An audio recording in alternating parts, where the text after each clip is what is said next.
Oh, I need the light. I just want to thank you for joining us. And again, please feel free to share a comment.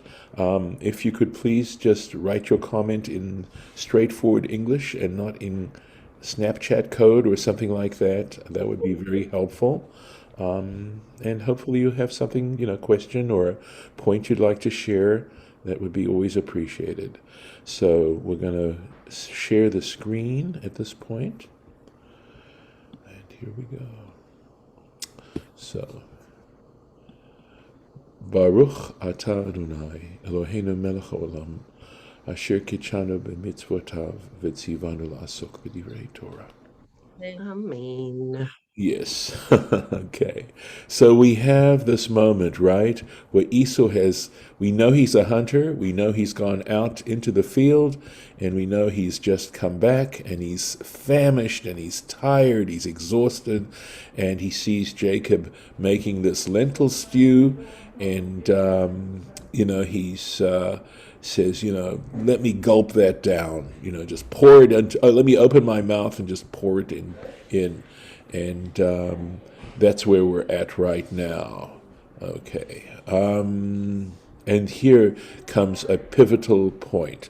And I may just pause a second. Well, I may need to get my headphones. I'm just concerned about ambient sounds. At any rate, we'll keep pressing on. Here goes. Vayomer Yaakov, and Jacob said, Michra kayom, sell to me. Now it doesn't say hayom, it says kayom. So michra hayom would mean sell today, but kayom means like the day, and Rashi is going to riff on that. Right? So sell like today, et bechoratcha, your birthright, li to me. Now, without really understanding what the birthright meant, this is going to just simply look like an opportunity on Jacob's part to get the double, right? Double the inheritance, because that is what went to the firstborn, right? That's basically the Bechorah, right? But the fact of the matter is, and this is subsequently evidenced later on in the Torah, that the firstborn son had to essentially serve as a Kohen, served as a priest. And knowing that, I think, is extremely important in understanding the complexity of what's going on here. And let's just go into Rashi right now. So, Michra Hayom, right? Sell like today. Ketargumo. So Rashi looks at the Targum and he says, Keyom din, I'm going to say din, dilhan. Let's just take a double check so that I'm reading this correctly. So this looks like dilhain. I'm going to assume that that's a chirik there. Kayom dilhain, like this day, right? Like this day. Kayom shehu barur. So in other words, you sell it to me like the day shehu barur, which is quite clear. In other words, just as when we say things were as in the showing things in the light of day, that kind of idea, that kind of expression, that means without any doubt whatsoever, absolutely, an absolute sale, right? So that's what he's saying. Sell to me absolutely, right? Kach machor li mechira brura. In this same sense, sell to me a clear and unquestionable sale. Right. So that's the kayom. Bechoratcha. Here we go. And now Rashi explains. Lefi sheha-avodah bivchorot. And because the avodah, that is worship, right? The worship service was done through the firstborn. And in other words, offering up sacrifices and things like that. Amar Yaakov, Jacob thought. Right? Again, this so many times this word amar, which we learned in Hebrew school meant says, really means thinks. Right? Jacob thought, Ein Rashaz there, this wicked person. ein kidai, is not worthy, sheyakriv lakadosh baruch hu, that he should offer up to the Holy One, blessed be he. Now, that lays a lot of stuff down as well, because was what he was doing a worthy act himself? In other words, this act of telling Esau to sell his birthright for this bowl of lentil soup, was that in fact such a worthy act in and of itself? Was there not an element of wickedness to that, right? And of course, we're going to have later on, we're not going to get to it this year, but that famous story about how he tricks his father, apparently, let's say, tricks his father in giving him the blessing. So he takes the birthright, the bechorah, and the blessing, the bracha, notice the play on words, from his brother. And, who's Jacob to make these sorts of judgments? But that's a complicated question. That is not an easy question. So I think that part of the greatness and grandeur of what we are reading, of this, what makes this great literature, is that Jacob is going to pay for the negative elements of what he's doing here. For whatever elements of wickedness are involved in this particular decision, despite the fact that his motives there may have been worthy motives attached to this, all right, he is still going to pay, and he will pay for it. And in some ways, that's a very profound notion that the Torah is giving to us in terms of God's justice, God's sense and requirement of justice in this world and equity, and that no one gets off the hook. We all have to look into ourselves. We all have to understand that we are going to have to make sometimes very difficult decisions. And a lot of the decisions we make aren't simple decisions. There's more than one element to them. And we're going to have to decide, are we willing to pay the price for those decisions if ultimately they are good decisions? And that life isn't black and white. It is definitely shaded. And that certainly comes out through this amazing story that we're going to be reading. Okay, so we're not finished here. We're going to see how Esau, of course, reacts, right? He didn't have to do this, right? I mean, we've got to look at the responsibility all the way around. Okay, but let's keep going. Vayomer Esau, and here we go. So again, it's Esau said, but primarily it's that he's thinking, right? He's thinking, Hine anochi holech lamut. Behold, I am going to die. I'm going to die. Now, does that mean he felt he was going to die if he didn't drink the soup? Or was he saying, I am mortal, right? What value does it have? And we need to understand that ambiguity here.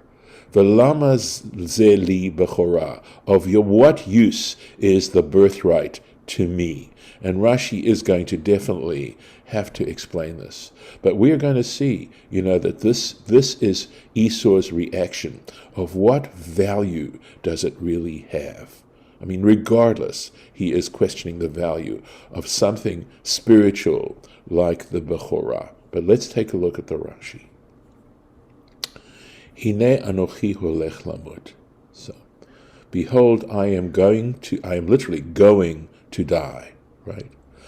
So here we go. This is in parens, interestingly enough. So it may be from certain Rashi manuscripts.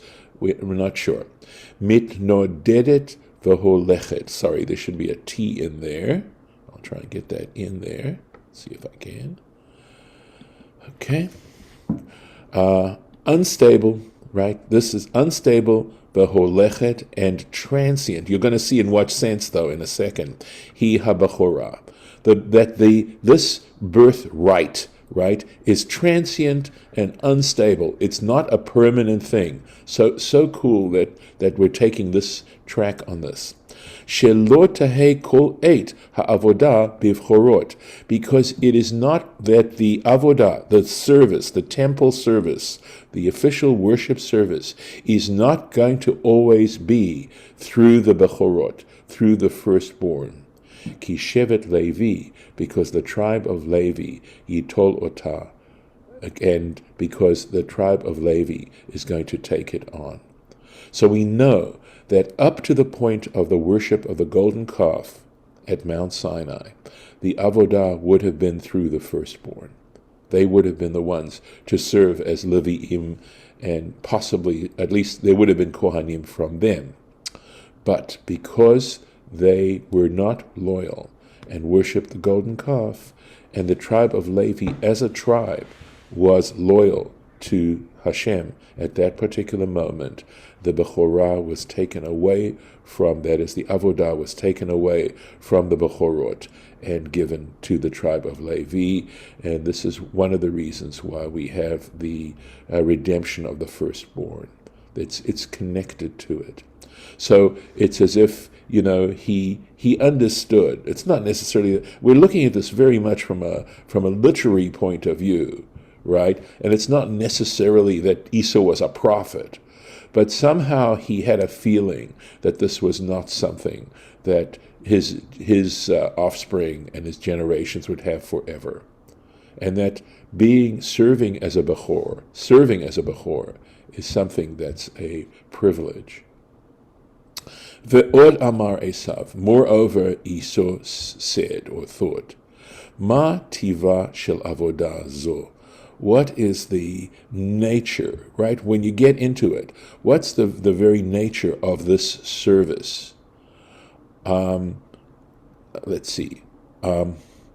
Okay, I'm sorry.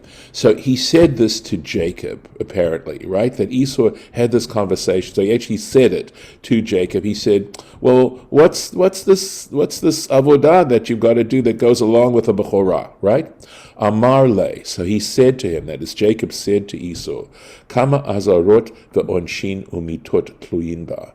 There are a number of prohibitions, there are many prohibitions and punishments, onshin, umitot, and capital punishments, tluyan ba, associated with it. Ke'ota sheshaninu, just as we have learned in the tractate Sanhedrin on page 63, Eluhin shebemita, okay, these particular priests would be killed, right? They would be executed. These for these infractions, these priests would be executed. Shtuye yayin, that if they offer up on the altar, if they do their service after they've drunk wine, in other words, if they're slightly intoxicated, but even if they drink any wine, right, and they go ahead and perform the service, that is a capital offense. Ufru'e rosh, this has to do with their hair growing to a length that's too long and looks so that their hair looks messy. Okay, you don't do avoda when you're having a bad hair day, right? Okay, and look at the level of standard, right? Let me make sure I've got everything there. Yeah, okay. Yeah. Amar, so Esau said, well, if that's the case, that there are these capital offenses involved, ani holech lamut al yada, I'm going to die on account of that. Im kain, and if that's the case, ma chafetz liba, why should I even want it?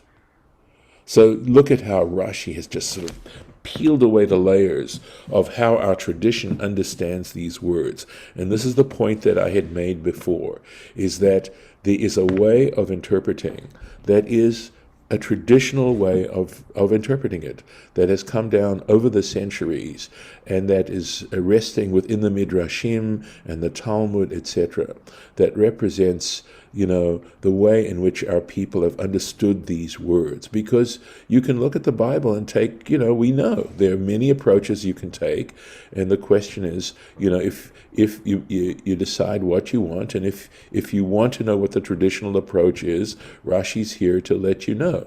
And even within that traditional approach, of course, there's still many variations, but nevertheless, they're within a certain approach, that makes it consistent. Okay. Going on. Vayomer Yaakov, so Jacob said to him, sorry, I'm looking for my cursor. Jacob said to him, Hish'ava li kayom, right? Swear to me like today, right? Swear to me clearly. Vayishavalo. And the text just runs right on. He swore to him. Vayimkor et bechorato liYaakov. And he sold his birthright to Jacob. No Rashi on this one. Okay, going on. We learn kind of from this that this is something that's sellable.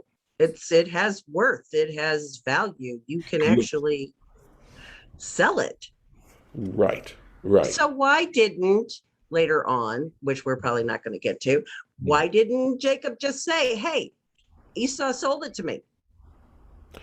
Because I mean, it's even part of the part of the prophetic thing that the God said to Rachel, that the younger would serve the older would serve the younger. great. So it's all in there. Right. Great question. Okay. Here's the point. Not Rachel, Rebecca.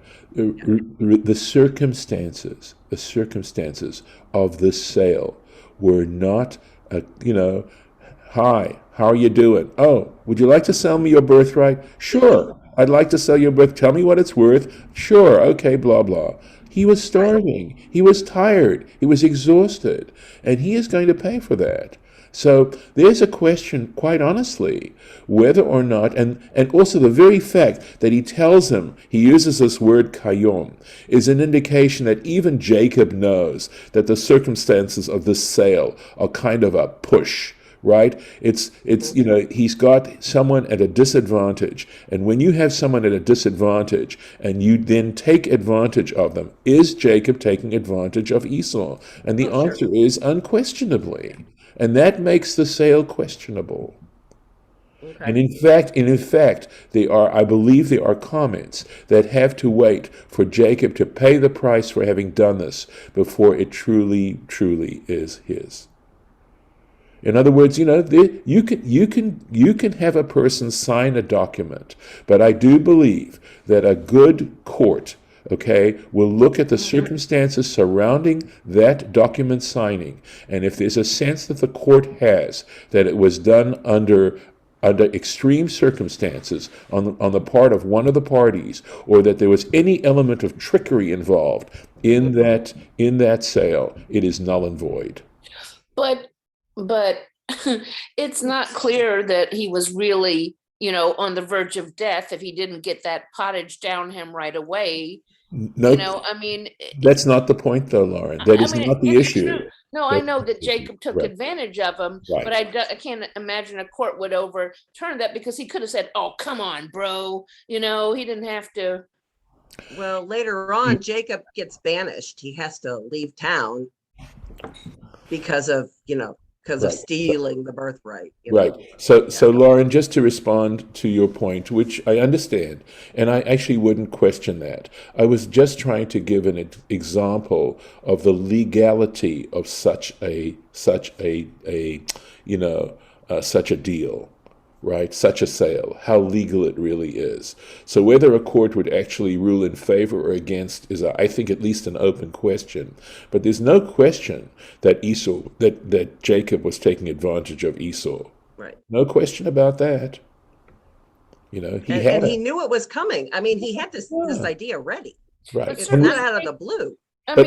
Taking advantage of someone, possibly, but that's not even necessarily an open and shut case, because Esau could have said no.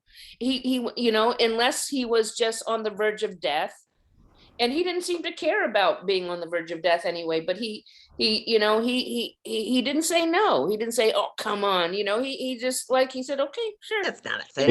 That's not duress. The court is going to make that decision. I actually had a circumstance many years ago, in terms of a sale, and this wasn't even necessarily under duress, but where I had said to someone that, if they didn't lift some liens, that we were going to charge that person for lifting those liens, and the court ruled against it. It wasn't a big case or anything, but the judge felt that is not what you do. That's simply not what you do. And so it depends on the court. I can't predict where the court would go, but the question is, then it becomes, and that's the thing about good judgments and good judges, is it's not necessarily open and shut. And if essentially what you're saying, Lauren, is that it's not an open and shut situation, I would agree absolutely with you on that. I wouldn't argue with you for 1 second. All right? But regardless, the preponderance is nevertheless that Jacob took advantage of him. Is that enough to make the sale null and void? That's the good question. Well, and I'm the the answer is defense no, attorney. it didn't make it. It didn't make it null and void. Let's make a play that puts this on trial. Yes, that's Like that true. might be You fun. could. That Yeah. might be quite educational for the kids. Let's keep going. We're almost finished with this chapter, and look, it's 7:55. So let's just be careful. And you're going to see that the Torah itself makes a judgment against Esau.